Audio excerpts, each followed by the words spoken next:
Coming. You needn't wear out the bell. Yes.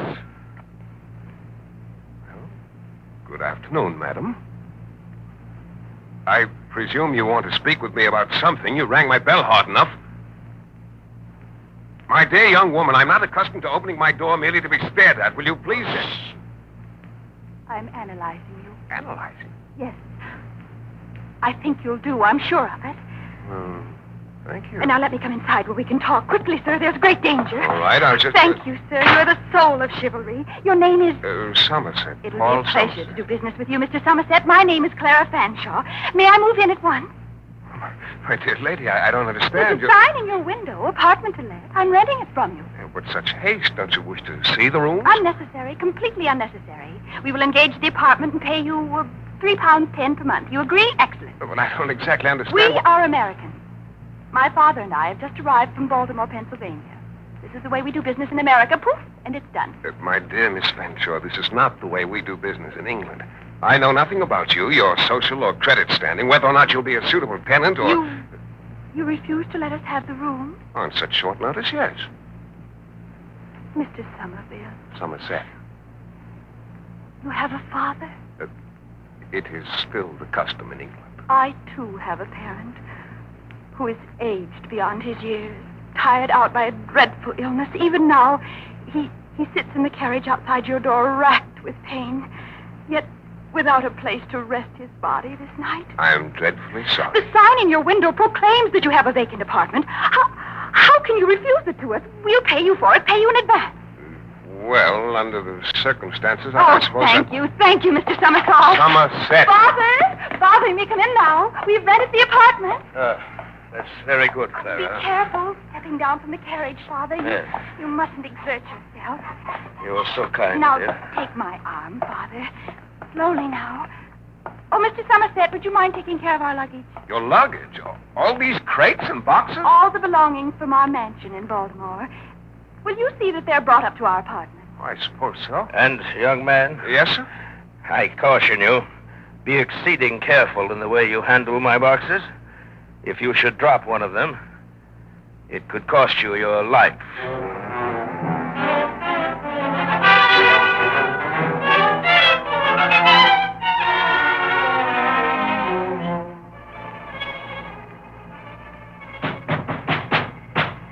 What the deuce is going on up there?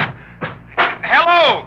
It's 1 o'clock in the morning. Will you kindly cut out the noise and clatter? It's better. Now perhaps a fella can get some sleep. Oh, what in the name of... Mr. Fanshawe! Miss Fanshawe! I require that you stop that noise at once! Immediately, do you hear, or I shall be forced to summon authorities. Oh, what kind of lodgers do I have up there? Yes, who is it? It's Clara. I must speak with you at once. Oh, very well. Mr. Somerville, I must ask you to stop shouting in this uncouth manner. You are disturbing my father. I'm disturbing your father. What about me? I'm trying to sleep with the Battle of Waterloo going on above my head. Now, what's happening up It there? happens that my father is at work. At work? I thought he was too sick to lift a hand. Well, I told you that so that you would let us have the apartment. As a matter of fact, my father is quite well. And now there's no need for anger, Mr. Somerset. Somerset. Somerset. You will be evicted first thing in the morning. Why? For disturbing the peace, for obtaining my rooms under false pretenses. Mr. Somerset, does it occur to you that I might have a good reason for my actions? Well... It happens that my father is one of the world's foremost men of science.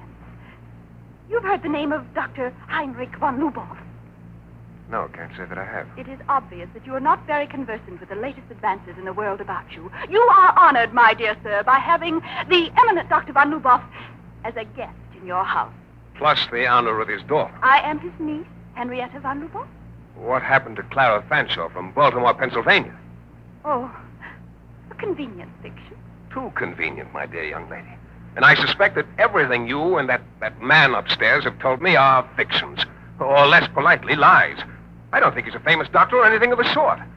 I don't know what deceitful purpose you have in renting rooms from me, but I know this. Out you go at the crack of dawn. Baggage, boxes, and all. Out. Please, Mr. Somerset. Out. Please. I don't blame you.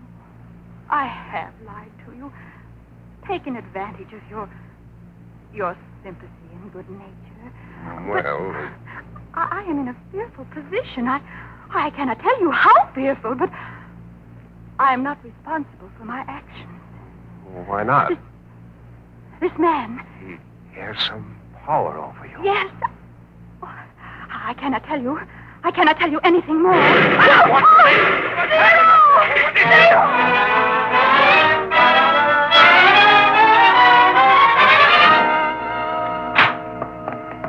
Are you all right, Zero? Yes, only a few small cuts. What is this man doing here? Well, he came up with me to see what happened. It is none of your business, sir. You are never to interrupt me in my rooms, never. These are not your rooms. They're my rooms. As a lodger, I have no privacy. I demand to know what kind of business is going on here with explosions and noises at all hours of the night. Oh, please, Mr. Somerset, do not anger him. I'm not afraid of him. Well, Mr. Zero, that seems to be your name. It is? You led me to think you were a decrepit old man. Now I find you in the best of health. What does this mean? Mr. Somerset, I must adopt many disguises. That is one of the necessities of my profession. And what is your profession, if I may ask? I am a dynamiter. Dynamite? Yes, do I surprise you? That is natural. Pardon me a moment while I bandage this bar on my hand. Dynamite? Yes. Most glorious profession, the most exalted calling a man could ever follow. Do you recall a month or so ago when the Gower Street police station was exploded by a mysterious dynamite charge?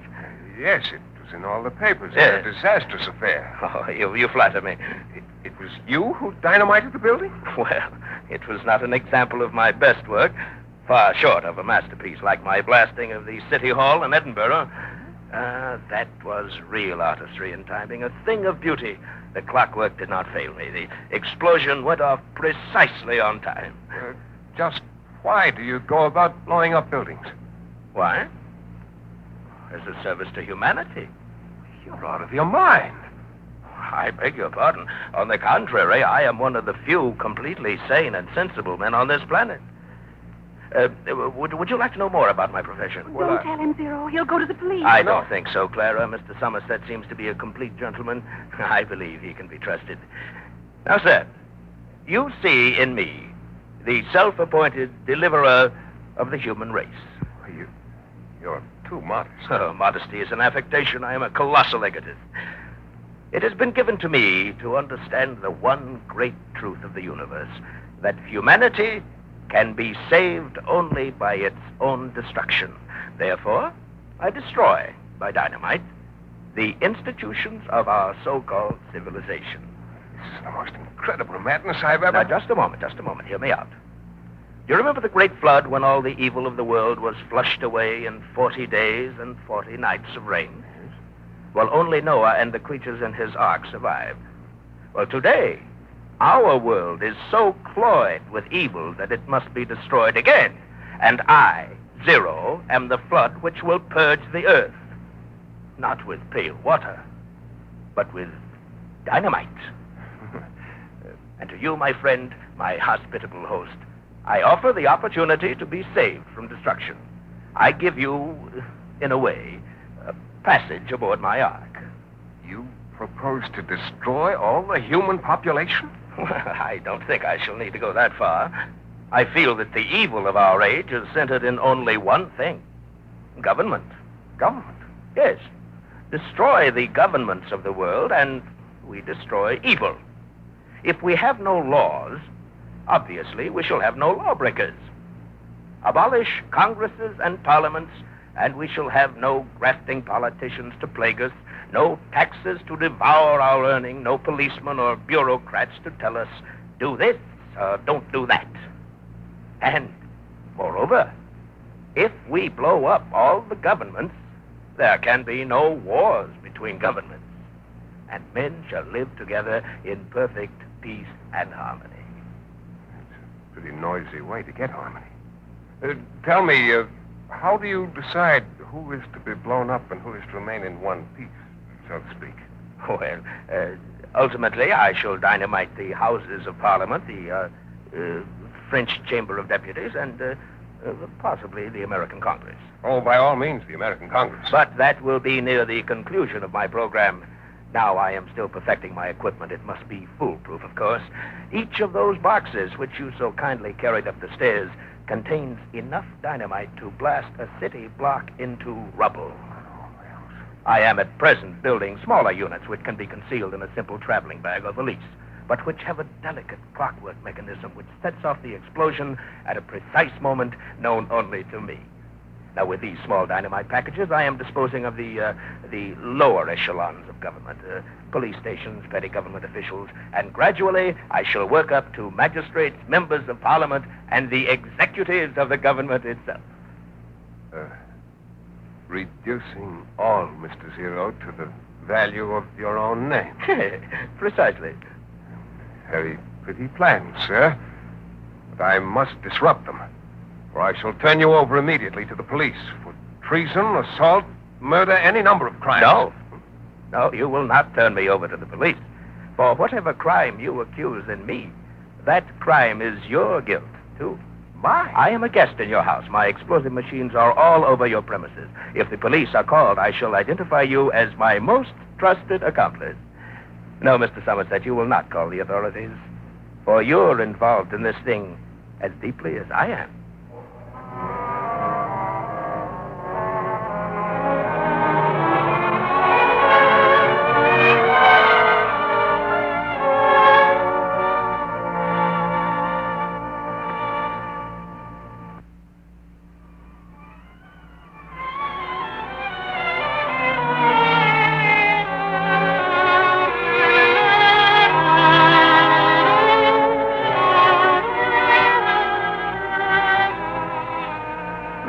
Somerset paced back and forth in his lodgings, angry, perplexed, confused. As the owner of a London mansion, he had unwittingly acquired as his guest a dynamiter, a man who proposed the overthrow of all the governments of the world, an anarchist, completely insane, yet convincingly plausible. And poor Somerset had allowed himself to become the dynamiter's accomplice. Worse than that, he found himself falling in love with Clara, the lovely assistant to Mr. Zero, his partner in crime. Please don't worry so. Oh, what am I going to do? This is an impossible situation. You're to blame. I know. I lied to you. I took advantage of your generous nature, Mr. Somerville. Somerset. Once and for all, it's Somerset. Now say it. Somerset. Now, try to remember that, please. My dear young lady, your memory for proper names is exceeded only by your passionate devotion to the truth. Why did you lie me into this incredible situation? Aged father, Dr. von Lubov. Did you ever speak an honest fact in your life? Yes, I'm speaking one now. I'm sorry. Yes, I'll bet you are. I never wanted to involve you, really, but you see, I have no family, no parents, no friends. Zero has been my guardian since I was a little girl. Is this the truth? I swear it. He taught me to tell lies for him, to help him with his crazy ideas. It was fun at first, like play acting or being on the stage. But now it's come to be such a habit that I can't tell when I'm lying and when I'm telling the truth. I assure you, my child, there is a difference. Zero isn't really bad. Oh, no. He just dynamites people. And he's upstairs in my house right now with enough high explosives to blow us to the moon and back. Now tell me. Yes? If I denounce him to the police, whose side would you take? If Zero swore I was his accomplice in crime, would you defend me? Yes. Oh, then there might be a chance. If we both go to the authorities and tell how we've become involved with this maniac, I think they might believe us. If I betray Zero, it will break his heart. The man's a murderer. He wants to blast the human race to kingdom come, and you're worried about breaking his heart. I know, but what will become of me without Zero? Well, you're not unattractive, my dear Clara. I'm sure there must be some young man in London or the surrounding suburbs, an eligible bachelor who would take you as his wife. Oh, do you really think so? Yes, with a little persuasion. Very little, in fact. Delightful. Surely you could have no objection to my standing in the shadow of your doorway, listening. Oh, what did you hear? Enough. I disapprove of your plan, Mr. Somerset. I consider you very disloyal to the cause. As a matter of fact, I'm very much hurt by your whole attitude. He is a maniac. No, indeed.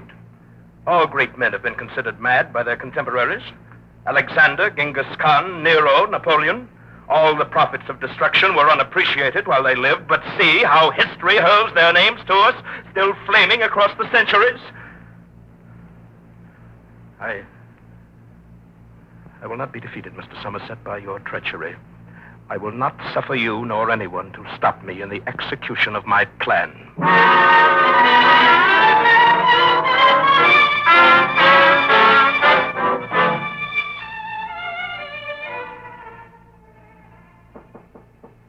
Yes? Who is it? It's Clara. Are you asleep? No. Come in. You're all right? Yes, I just went out for some air. I couldn't sleep. You didn't go to the police. Oh, I want you to go with me in the morning. Oh, I've been worried. Zero is acting so strangely. You're certain you're all right? Of course. Listen. What? What? I don't hear anything. In your bedroom. It's in here. Oh, it's my alarm clock. No, the clock isn't even running. Under the bed. What is it? That's nothing of mine. Ordinary Gladstone bag. Don't try to open it. Zero, put it there. Why, it's a time bomb. That bag is full of dynamite. With a delicate clock mechanism to set it off, it could explode at any moment. I'll douse it in the tub of water. That won't do. He makes these things completely watertight. It would go off all the same. There's only one thing to do. Run away from it. Leave it here, Paul, and run. Oh, we can't do that. This street is lined with apartment houses. An explosion here could set off the dynamite upstairs and kill hundreds of people in their sleep. There's no time to talk. What should we do? We must get it out of this building. Can you lift it? Yes, it's quite light. You must stay here, Clara. No. No, there's no reason for you to risk your life. But I caused all this, Paul. Besides, I know more about how Zero works. All right. First, we've got to get this out of the building and then dispose of it somehow.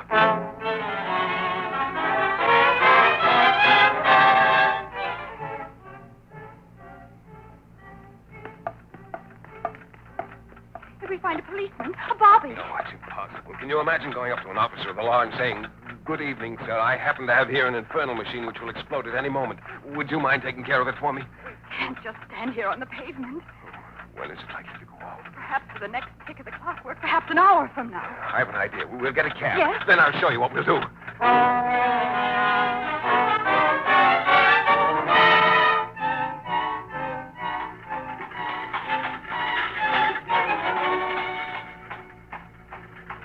Driver, we want to visit a particularly open part of the city. Open, sir? Yes, the botanical gardens at Kensington. Will you drive us there, please? The Botanical Garden. What will you do Yes, sir? there? Oh, I'm not sure. At least we'll be away from crowds of people. The thing will do as little harm as possible.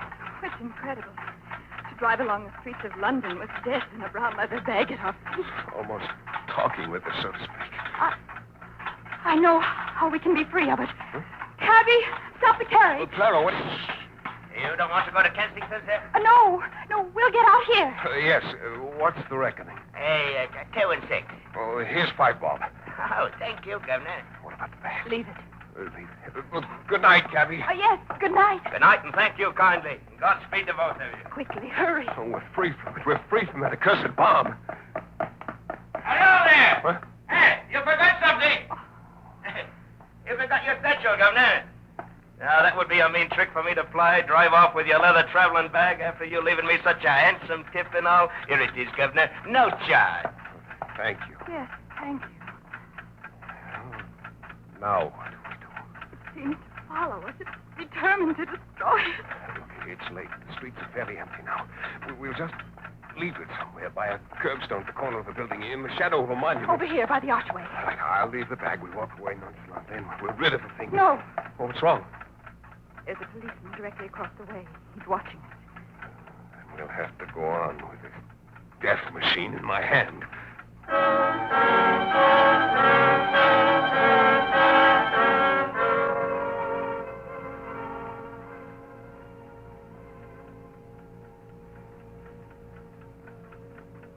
It's almost dawn. When do you suppose the thing's set to go off? Only Zero knows. No one will take it. The man at the baggage station insisted on knowing the contents. There's one thought left. The river. Water won't quench you. At least no lives have been But lost. we're so far from the riverbank, we'll never make it. We've got to try. Wait. What? Listen. Ticking. It stopped. It's about to go off. No. No, I know how Zero makes these things. The clockwork keeps going right up to the instant of the blast. Well, then it's broken. Something went wrong with the thing. Oh, we've been saved.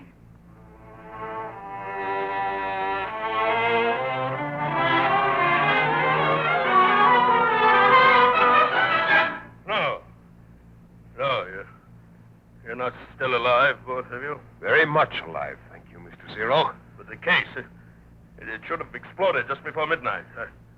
I've been searching all through the papers to read about it. And it didn't go off. It was a wicked thing to do, Zero, to try to kill Paul and me.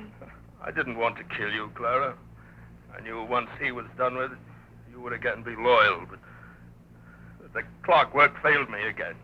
Oh, treacherous clockwork. The chemicals I perfected, the explosive charges faultless, but the timing mechanism, it's the timing that always goes astray. Here, give me that suitcase. No, be careful. You tell me to be careful with my own mechanism. I must take it to my work table and find out what's wrong. Find out what's failed. Oh, Paul, I'm weak. So, my darling, you've no idea how strange it is not to feel the weight of that bag in my hand. Cut of it strapped across my fingers. Could we get some food? Yes, at once. Then we must go to the authorities and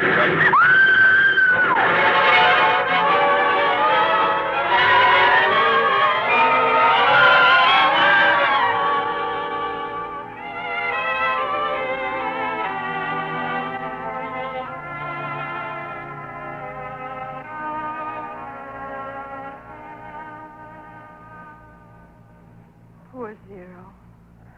those who live by the sword. He was so disappointed when the clockwork failed. He must have torn the bag apart. But he wasn't a really bad person. No, merely careless with other people's lives. He had everything.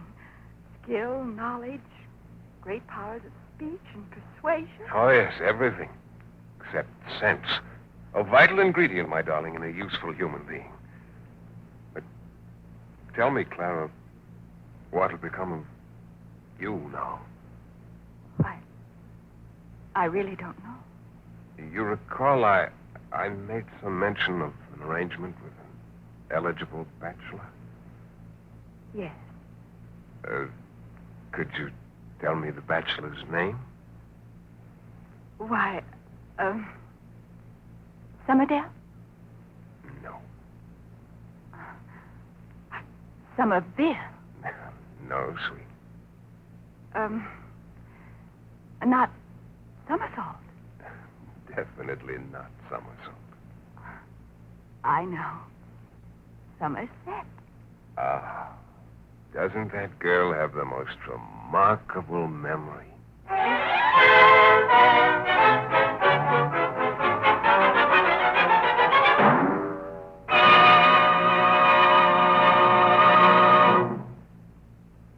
You have just heard Robert Louis Stevenson's The Dynamiter.